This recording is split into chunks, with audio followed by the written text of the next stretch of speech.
Assalamu alaikum masu kallon mu, mun dai sake kasancewa tare da ku ko mun sake dawowa domin ci gaba da tattaunawa a fagen gwanaye a Qur'ani, wanda yanzu kuma muna tare da Dr.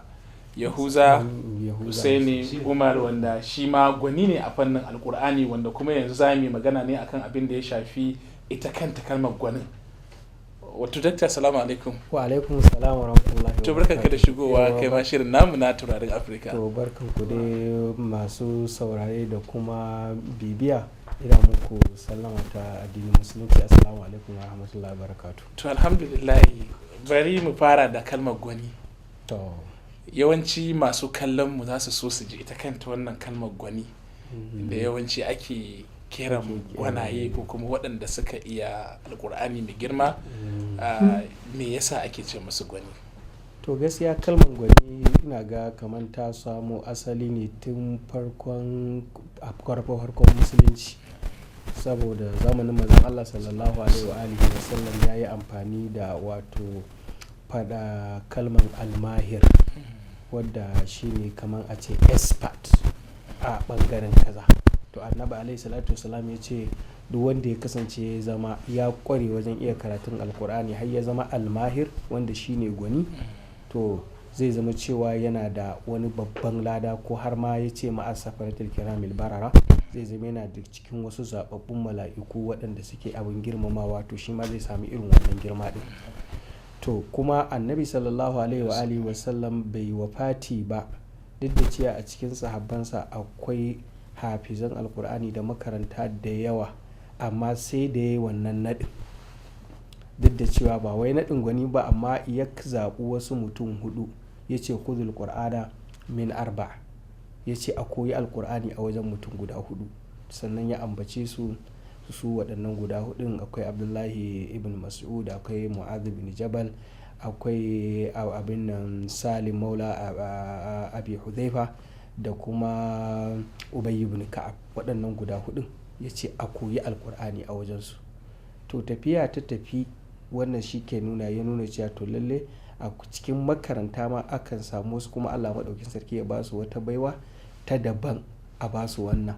Sannan aka zo kan maganan lokacin da aka ga akwai bukatan a ce an samu wasu mahirai wanda kusan duk ruwayan da mutum zai karanta na alkur'ani yana zuwa komawa gare su ne, ana kiransu qurra guda 7 ko alqurra'us sab'a.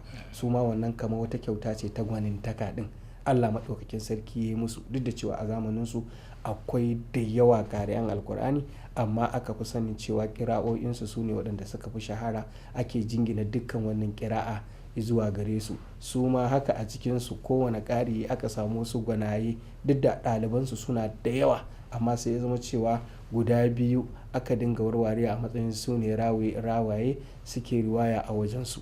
To in ka duba dai kusan yanzu haka abin nan din, tun daga ainihin wato wannan karni na farko da na biyu, ya zama cewa zaka ga akwai silsila na asali na zaben wasu bayan Allah a cikin mahaddata, ya zama cewa an ba su wannan wato me zan ce maka, an ba su wannan lakabi ko an yi musu wannan zaɓi, an zaɓe su a matsayin gwanaye. To haka kuma abin ya taho. Kalman gwani asalin mu an fi sanin ta a da a Borno, to amma kuma da alkur'ani ya dinga yaduwa, musamman ya zo ya yadu a Kano, sai ya zaci ma a Kano ma harkan gwanintaka ta alkur'ani ta wato bayyana, inda ya suna daga cikin gwanayen farko. Aka samu irin su wato gwani na dudu, aka samu irin su gwani dan zarga, har aka zo aka samu irin su gwani yahuza, aka zo aka samu irin su gwani hadi, har aka zo kan irin su gwani muhammad da sauransu. Kuma alhamdulillahi, kuma Allah ya sa mu ma abin ya faɗo kanmu, da ni da gwani salihu, da a lokaci ɗaya mu ma aka naɗa mu, aka yi mana wato wannan naɗi, wanda yake abin farin ciki ne kwarai da gaske gare mu. Masha Allah, kalmar gwani za mu iya cewa ga abin da ta nuna da shi. Daga ƙarshe za mu so kuma mu maka wata tambaya ɗaya. A matsayinka na dakta yanzu, watakila za mu iya cewa kana da digirin koli a fannin ilimi. Yawanci a wannan fage na alkur'ani ba a fiye samun mutane sun taka wannan matakin ba, kamar da zaka ga wannan an kira shi dakta, wato mai digiri ko digirin koli za a ce a fannin education yayi, wato ilimi ko kuma Hausa ko kuma wani fanni dai. Wani irin yunkuri kuke yi a matsayinku na gwanaye yanzu na samar da wannan mataki digirin koli a fannin Alkur'ani? To alhamdulillah gaskiya sosai yanzu kamar yadda muka ambata cewa matasa kuma musamman makaranta Alkur'ani suna iya bakin kokarinsu. Mu a da a farkon lokacin da muka taso tun muna kusan yara, lokacin muna gwagwarmayan karatun Alkur'ani din da sauransu, kuma yadda garkuwan gwanaye ya bayyana, kusan ka kalli group dinmu a zuwa yanzu zaka ga cewa dukkanmu akwai wasu abubuwa da muka sa gaba muka yi determining, kuma alhamdulillah babu ai wato laifi mun yi achieving abin da muka yi achieving, kuma har yanzu kuma muna son mu zama beta akan yadda muke yanzu. Determination din garkuwan gwanaye a yanda yake yanzu tun muna wannan yaran yake da shi. Misali ni ina son in je in yi karatun din, ni ma ina da shi, har kuma Allah madaukakin sarki ya sa na samu. Wani hadi harkan abin nan din shi ma ne kuma mun kuɗi da sauransu, shi ma yanzu haka ba laifi. Goni Salih yanzu har kamfani gare shi na private nashi ne na kanshi, bayan duk kuma mun yi wannan karatun Alkur'ani din.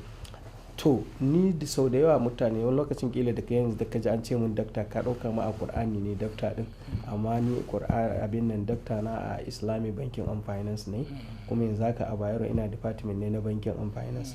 Amma dai first degree da kusan masters duka na yi ne akan shi ainihin Alkur'ani din. Alhamdulillah, mun gode kwarai dakta.